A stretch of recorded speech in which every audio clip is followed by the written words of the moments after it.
G'day guys, so today we're going to be talking about the deficit deadlift. For those who are unaware what the deficit deadlift is essentially it's where you stand on a platform and perform your traditional deadlift, whether it be conventional or if you prefer a sumo deadlift, then by all means grab yourself 2 blocks and stand out here. Now personally I like a conventional deadlift, so we're going to work with a conventional deadlift today. Why on earth would you make a deficit deadlift or make this exercise even harder? The main reason is because 99% of the people don't tend to fail with a deadlift when it comes to getting past their knees and from this point up. Where they tend to lack is explosiveness off the floor, and so by training at a lower height it forces you to start to concentrate on the leg drive component, obviously, so and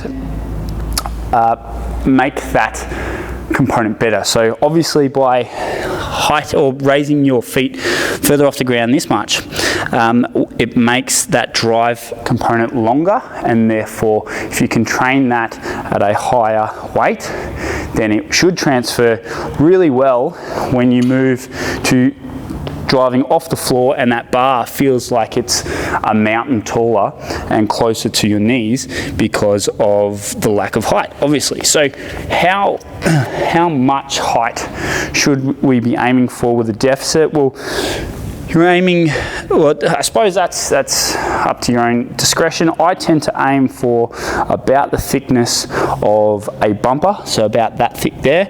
But look, use what you have available. If you want to go high, if you want to start with a bar practically on your ankles, you can. It just means that you have to make sure that you're in really good position and driving up all the way through. So let's talk about how to get into position. It's exactly the same setup as you would normally do when it comes to your traditional deadlifts or your sumo deadlift. So for today we'll go through our traditional deadlift. One thing to be aware when you are doing obviously a traditional deadlift, because it's a lot harder to get into position. So say a sumo, you can squat down a lot further. With a traditional deadlift, obviously your knees are right in the way. So we want to make sure that your position is really well set up and making sure that we're all good. So we'll go through the entire conventional deadlift in order to make sure that we're all good. So the first things first, we want to make sure that we have 3 points of contact. Your 3 points are, if you rock back onto your heels, you will feel the weight transfer into your heels. If you come right up onto your toes, that is also points 2 and 1. So 1 and 2 is, number 1 is in line with your big toe, number 2 is in line with your pinky toe, and rocking back onto your heel is number 3. What we want to do here is externally rotate your knees whilst keeping those 3 points of contact on the ground. So external rotation is this process here where you take your foot and you externally rotate it like that. Now obviously if your 3 points of contact are on the ground, your feet aren't going to move, but by pushing your knees out you're going to activate your bum, and that's essentially what we're after. Also, by activating your glutes, you'll notice when I externally rotate, my knees want to go out, and this is going to allow you enough space in order to get down low and pull that bar up nice and tall. So screw your feet in, knees go out, grab a hold of the bar and have that set up roughly in the middle line of your foot, otherwise on your shins, depending on what's comfortable for you. I like it to start in the highest point of my feet is where I'd start this bar.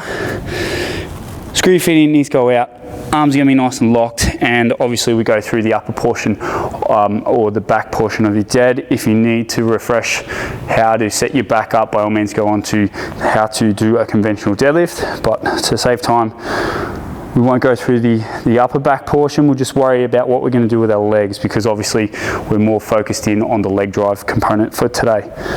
So we're going to screw our feet in, 3 points of contact, knees are going to come out.